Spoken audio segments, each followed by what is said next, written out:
Bon, je pense qu'on est pas mal.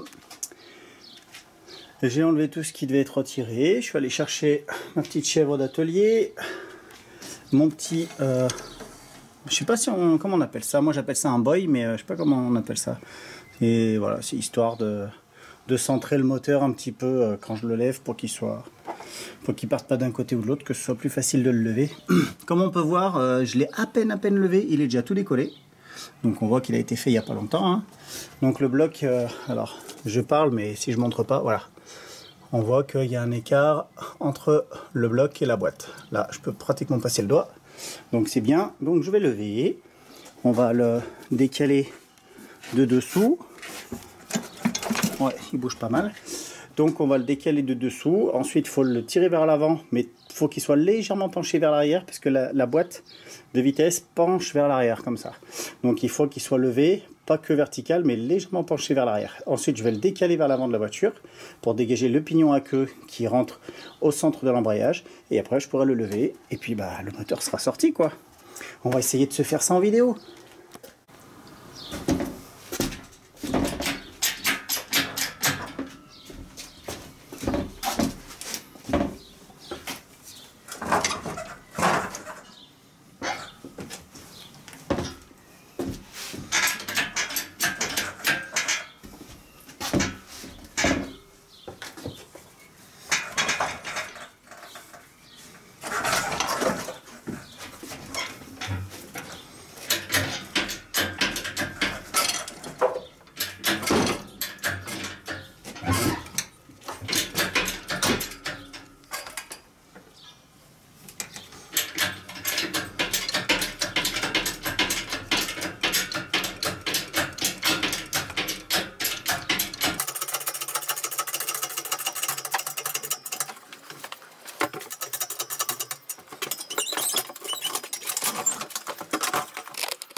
Bon bah voilà, je voulais le mettre en accéléré, avec un peu de musique.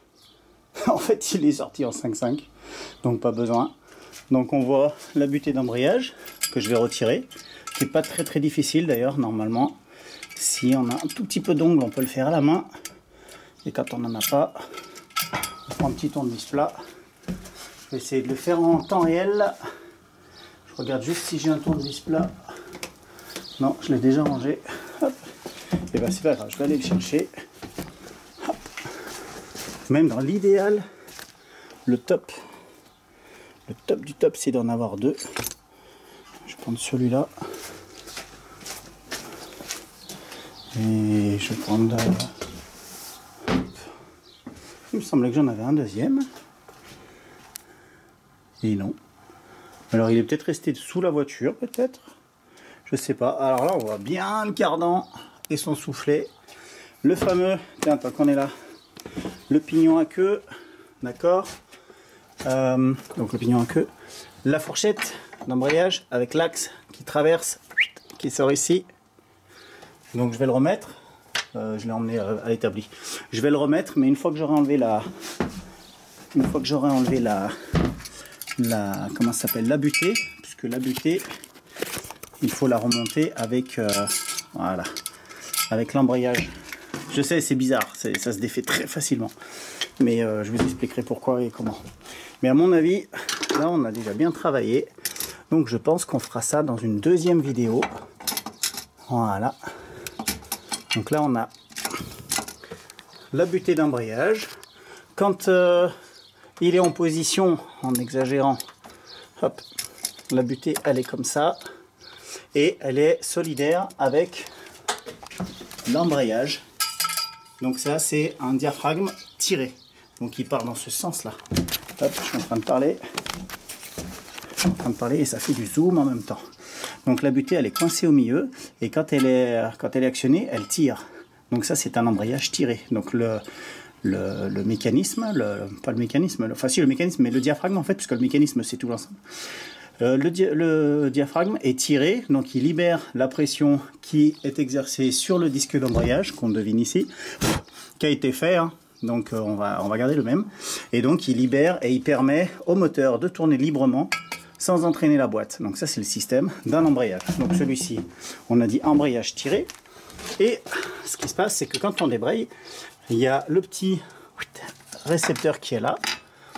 Dedans, il y a du liquide de frein, bêtement. Donc quand on débraye, ça pousse du liquide. Le liquide pousse sur un piston. Le piston fait sortir cette petite barre qui vient ici, là derrière. Donc, qu'est-ce qui se passe? La barre, elle est poussée. Mais vu qu'il y a un axe ici, elle tire la butée. Comme ça, voilà. Elle tire la butée. Et donc, elle tire le diaphragme et ça débraye.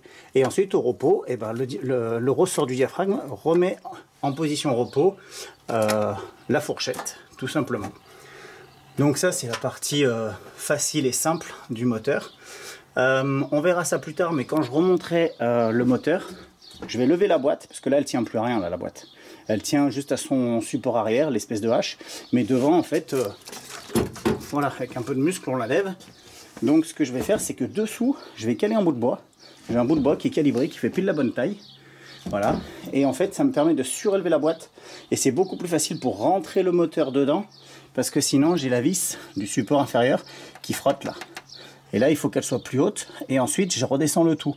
Mais si je suis trop haut, le pignon à queue, et ben lui il ne sera pas du tout centré par rapport à mon embrayage. Donc il faut que je surélève un tout petit peu la boîte, ça c'est une petite combine.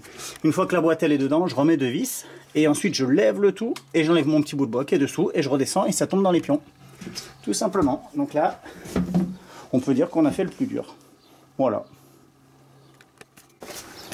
Bon, vous l'aurez remarqué, je ne sais pas m'arrêter. Donc, sur cette vidéo, je vais continuer un petit peu. J'ai enlevé l'embrayage. L'embrayage, c'est facile, c'est les petites vis qui sont tout le tour, c'est du 12.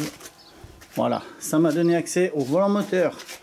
Le volant moteur, il y a les petites vis du milieu, c'est du 14. Tout à la péteuse, on s'embête pas. Ensuite, j'ai tout monté en hauteur et j'ai défait 1, 2, 3, 4, 5, 6 vis de 14 pour avoir accès au collecteur, donc qui est là. Donc 1, 2, 3 et la même chose en face, 4, 5, 6. Ensuite il reste une petite attache supérieure qui est là, voilà, qui était ici. C'est tout du 14, donc ça c'est plutôt facile. Et là j'en étais à me demander si j'allais pas enlever la pieuvre. Je vais peut-être enlever la pieuvre. Donc la pieuvre c'est du 12, ça se passe là, ça se passe, je vais devoir enlever ça mais c'est vite donc on s'en fiche, ça se passe là. Ensuite il y en a deux logiquement qui sont derrière, voilà, on les voit, les deux là, les rails ils vont venir avec. Et on a la même chose en face, donc beaucoup plus accessible, une ici et deux là. Voilà.